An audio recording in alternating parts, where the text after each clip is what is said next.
Hello, Bobby. Thank you so much for joining us. It's so fabulous that you could take a minute out of your time and talk to us about your history, what drives you, a little bit about your films that we're featuring in the Silicon Valley Asian Pacific Film Festival.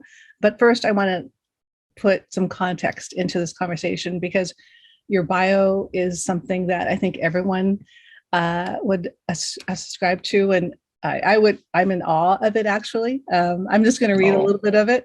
I'm serious. You are a second generation Chinese American director and writer from New York City. You graduated from Tulane University in New Orleans, and you actually have a lectureship in media and social change from there, which is quite, I want to hear a little bit more about. Master's degree in NYU in visual effects, 7-time Emmy Award winner in sports television. You've directed and edited over 100 music videos and commercials, and you have 5 narratives under your belt. And you were just recently chosen to be part of the ABC Disney Directing Program, as well as the Ryan Murphy Half Initiative Mentorship Program. So the fact that we have time with you right now is really appreciated. So thank you, Bobby. Oh, thank you, Leanne. I appreciate you having me, and thank you to the festival as well for even showing the film. Very, very appreciative. Very grateful. Thank you so much. Okay, so where are you right now? Right now I'm in Atlanta, Georgia. I'm actually prepping to shoot a feature film. It's a TV movie, and I'm pretty excited to be here. So that's excellent. And so how's life going for you right now? I mean, we're going to be showing xxvisible as well as Loreen's Cut Boogie at our festival, which are very quite cool films. Let's talk a little bit about xxvisible and how that film got started. Sure. So Visible, I can't say, well, XX, I'm just going to call it Visible just to make it easy. Okay. It really wasn't I would say it's a film that just kind of got created out of just the moment. You know, it was, we shot it last year in 2020 during the pandemic. I wasn't exactly sure what I was going to shoot, so what I was going to write. I would say that I just said, you know what, I would like to create a time capsule of the year 2020. So I said, you know what, it'd be interesting just to show a character going from January of 2020 to December of 2020. Again, when I wrote it, it wasn't December yet. So I just kind of imagined what the year would be like. But in doing so, I just kind of took events that occurred to me personally, you know, in real life. So almost every event in the film actually happened to me in some form or another. The climax of the film obviously is quite a escalated version of something I've been through as well. But I was trying to imagine from 1 year of the verbiage from the media, as well as, you know, the administration that was in charge using some of those terms, how it was actually exacerbating an issue internally and specifically towards Asians in America. I would say Asian Americans, but it's not just Asian Americans that were born here. It's just any Asian that is living in America, or even Asian adjacent, or even someone that looks like us, right? So it affects all of us. You could be Ecuadorian and be confused as an Asian, because I think they have some Asian roots as well. It doesn't matter. It's a physical thing, but we are all targets. So I'm not going to say the film is about specifically Asians being targeted, or it was specifically about anti-Asian hate. The film was just about our experience and from my viewpoint through 2020. That's kind of how I wrote it. So in doing so, I also kind of wrote a little bit about corporate structure, corporate America, the glass ceiling. I just kind of incorporated a lot of things that I felt were nuanced enough to show what someone could be going through. And obviously I've been through that myself through all these years working in the industry. You know, you realize things, you realize the microaggressions, which was quite a thing in the film as well, but touched upon, you know, just matter of factly. It's these things that I think when I look back on last year, it's more than just last year. It's representing my life coming up in America as an Asian American. You know, I know as a filmmaker, it's important to me to explore all facets of life, right? You want to express yourself. You want to express, you know, a lot of my stuff started in the music industry, you know, dealing with hip hop culture. but it never took away from the fact that I was always cognizant of myself as an Asian American working in the hip hop field. You know, I was always a proud Asian American walking and living in that world, you know. So I thought it would be interesting, you know, with Visible to just showcase what happened last year. And most important, like I said, time capsule. That was in the back of my head. It was, let's create a time capsule. I don't want people to forget what happened last year, so we can learn from it, heal from whatever happened last year. We need to heal. We need to fight to work. And also, most importantly, we need to speak up. You know, there's a lot of things about Asian Americans we're known to be, and I don't know if this is a self-imposed thing, but I know people think that we're quiet, that we don't speak up. And some of us do hide behind the fold. You know, some of us hide behind the fold of being American. You want to mesh into the American dream. You don't want to say anything. You want to rustle the feathers. And in order to create change, you have to say something, right? I think that's something last year that we learned from the protests, from the death, the murder of George Floyd. You have to say something. We have to see what's in front of us right now. So I think that's the meaning behind the name xxvisible, is to take the word invisible and to X out the two first letters of the word. I spoke a lot.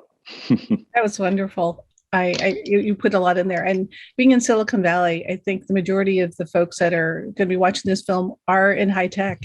You know, it's just the way it is around here, and we could all relate to it. It resonated with me being in the corporate world for many years, and we could see that. Go techies! I'm very pro techies. So I'm a technology lover and geek myself. So very pro you guys. It's and what you did in the film was something that I've seen in my life all the time.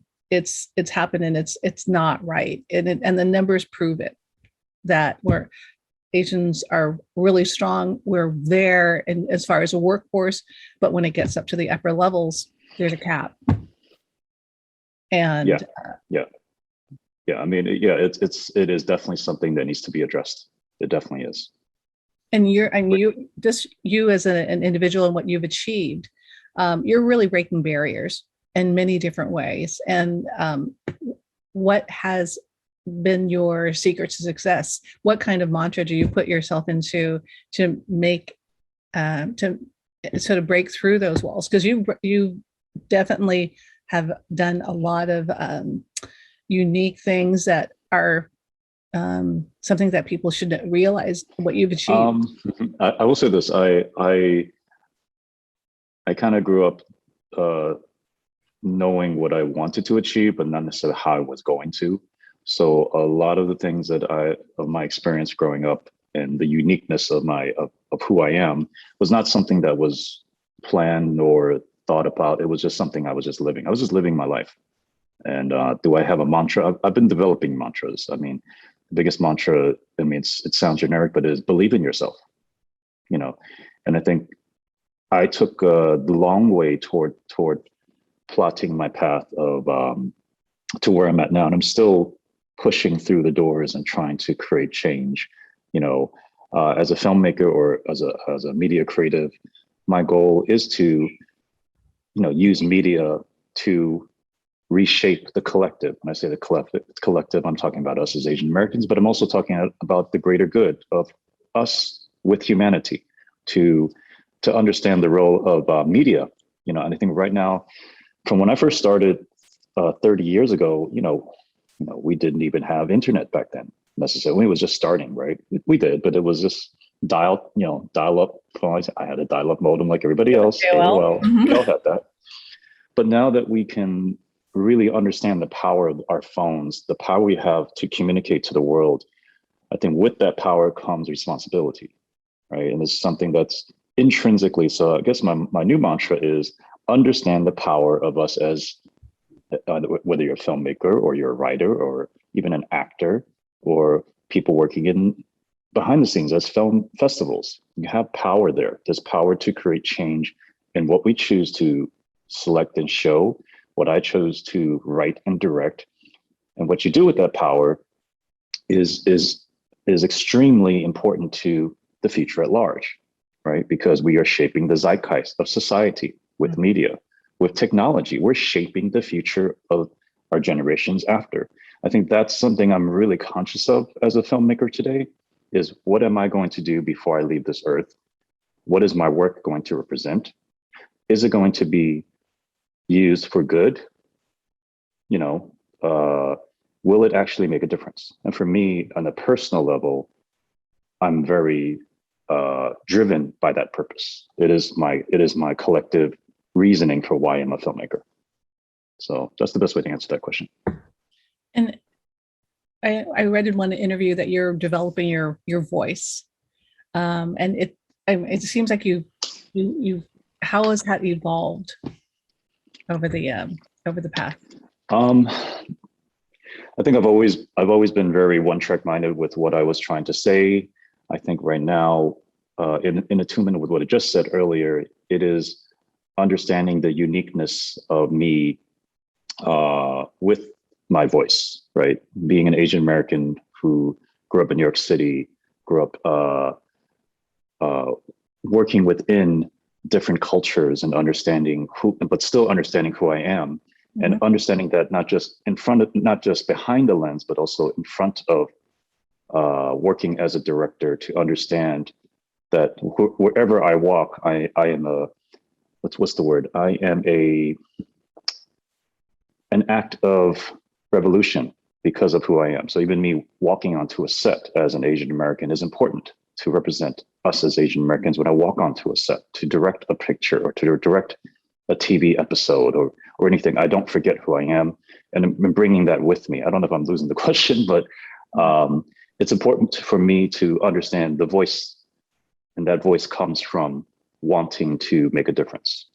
Okay. So that's my unique voice, I believe.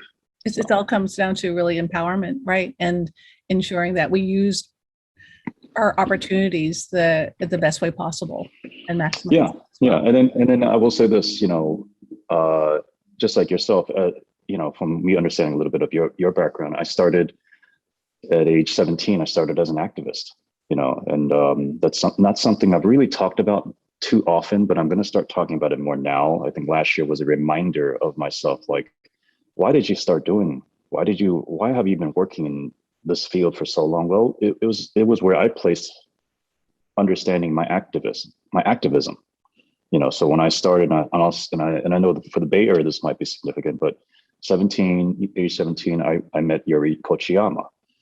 She's an activist that used to live in New York. Then she moved to the Bay Area later in her years, right? And God bless her, she's amazing.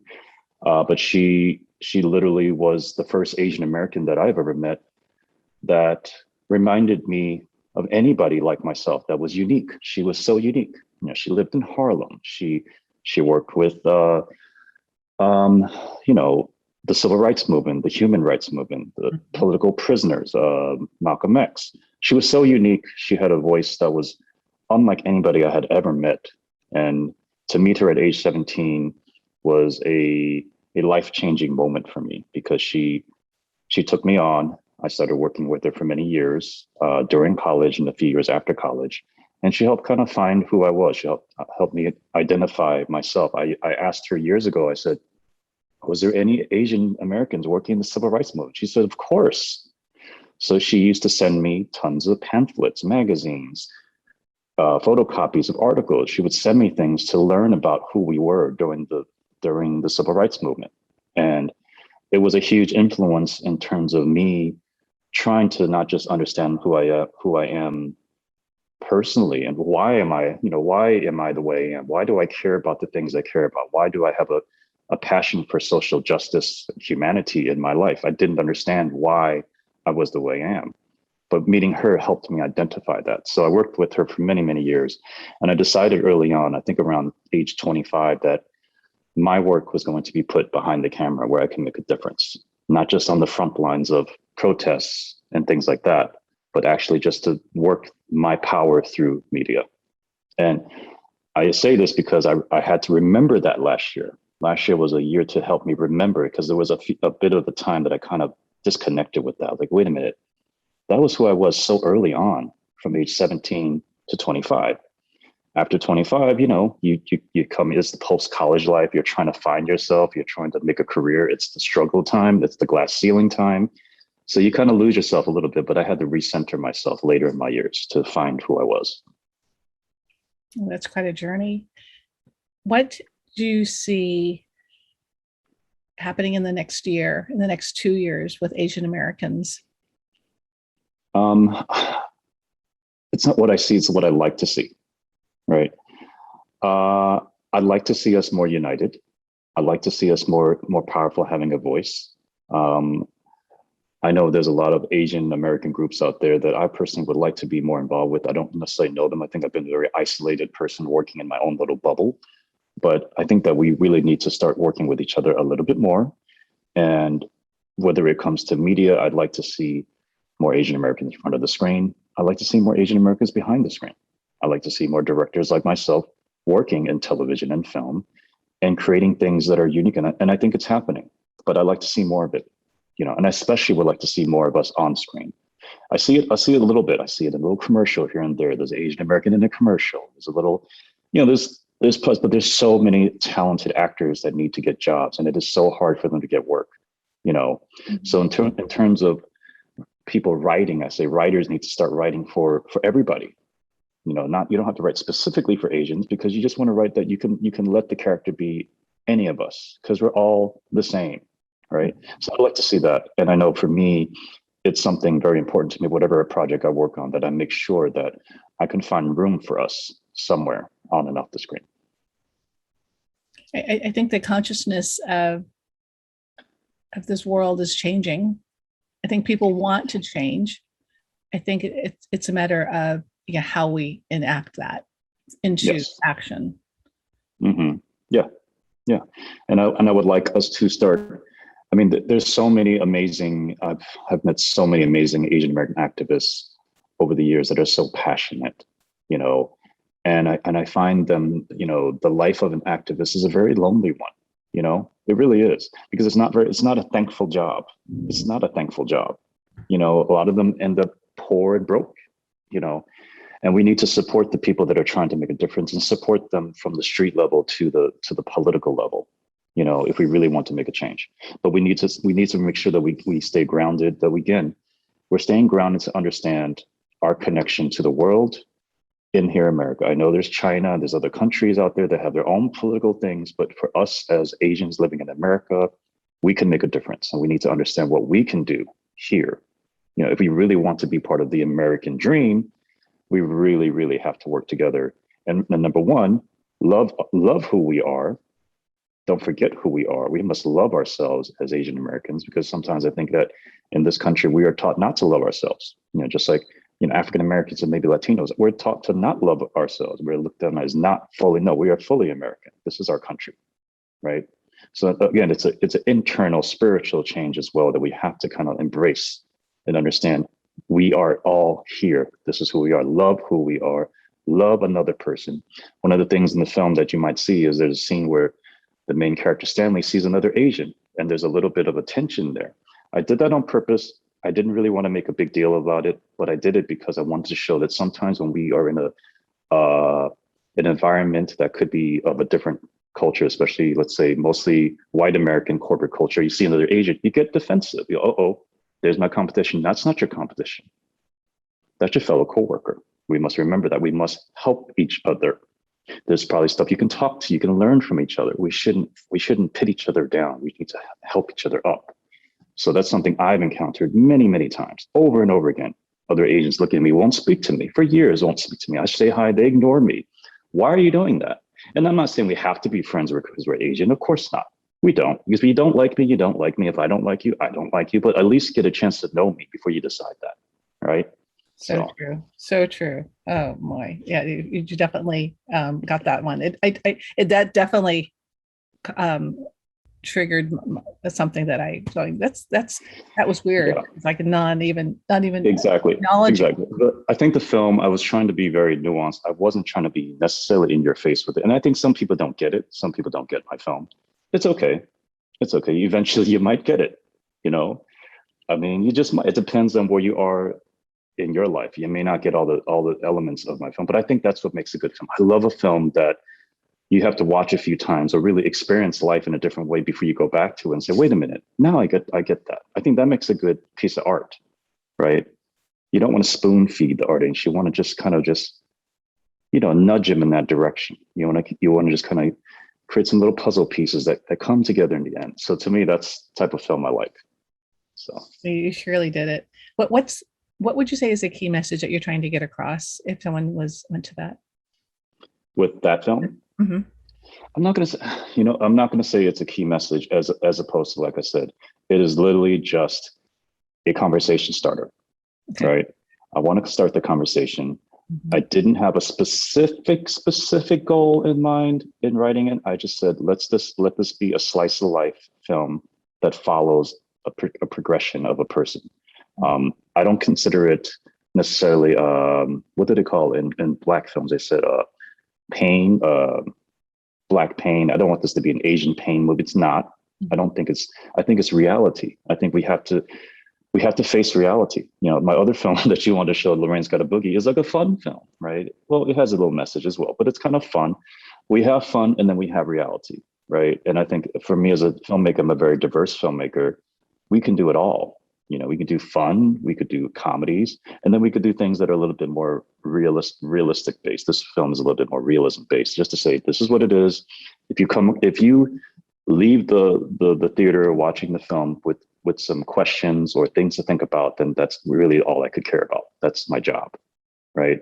If you're not Asian, this is an Asian fest, but if you're not Asian and you see the film, Mm-hmm. and you might get a sense of maybe our viewpoint, right? Then great.